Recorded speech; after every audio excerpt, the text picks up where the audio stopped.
بسم اللہ الرحمن الرحیم۔ السلام علیکم۔ آج کی ویڈیو میں ہم بات کریں گے کہ عمران خان صاحب نے جہانگیر ترین کو کیا اہم پیغام پہنچایا ہے اور نواز شریف صاحب اب کیوں منت ترلے پر آ گئے ہیں۔ 2 دن پہلے جب جہانگیر ترین بینکنگ کورٹ کے سامنے ضمانت کے لیے پیش ہوئے تو وہاں پر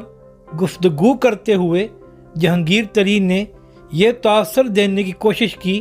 کہ ان کے ساتھ زیادتی ہو رہی ہے اور جان بوجھ کر جہانگیر ترین کو نشانہ بنایا جا رہا ہے۔ جہانگیر ترین کا یہ کہنا ہے کہ عمران خان صاحب کے چند قریبی لوگ ان کو گرفتار کرانا چاہتے ہیں اور ان قریبی لوگوں میں سرفہرست اعظم خان اور شہزاد اکبر شامل ہیں، اور یہی وجہ ہے کہ جہانگیر ترین نے فیصلہ کیا ہے کہ کل کی پیشی میں وہ تحریک انصاف میں شامل ان کے ہم خیال MNAs اور MPAs کو ساتھ لائیں گے تاکہ وہ دکھا سکے ان کے پاس کتنی حمایت اور طاقت ہے۔ مگر کپتان نے صاف پیغام پہنچا دیا ہے جہانگیر ترین کو کہ کوئی قانون سے بالاتر نہیں، اگر آپ نے کچھ کیا نہیں ہے تو اپنے آپ کو کلیئر کرے، ہم اس سلسلے میں آپ کی کوئی مدد نہیں کر سکتے کیونکہ قانون کی نگاہ میں سب برابر ہیں۔ نواز شریف صاحب کے بارے میں مشہور ہے کہ پہلے وہ دھمکی دیتے ہیں جب کوئی کام کرانا ہو، اور اگر اس سے بات نہ بنے تو پھر نواز شریف صاحب گھٹنوں کو بھی ہاتھ لگانے کے لیے تیار ہو جاتے ہیں، اور اس وقت بھی ایسی ہی صورتحال ہے۔ پچھلے کئی ماہ سے نواز شریف صاحب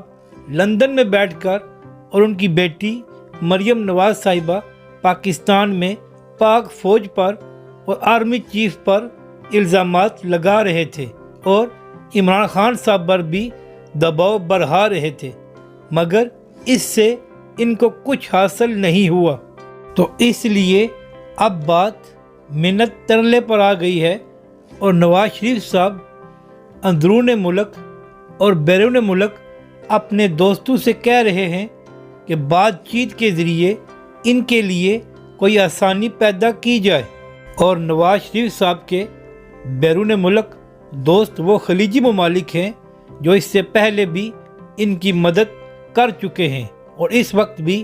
یہ کوشش کی جا رہی ہے کہ کسی طرح مریم نواز صاحبہ کو بیرون ملک جانے کی اجازت مل جائے، مگر ابھی تک عمران خان صاحب نہیں مانے اور وہ اپنی بات پر ڈٹے ہوئے ہیں۔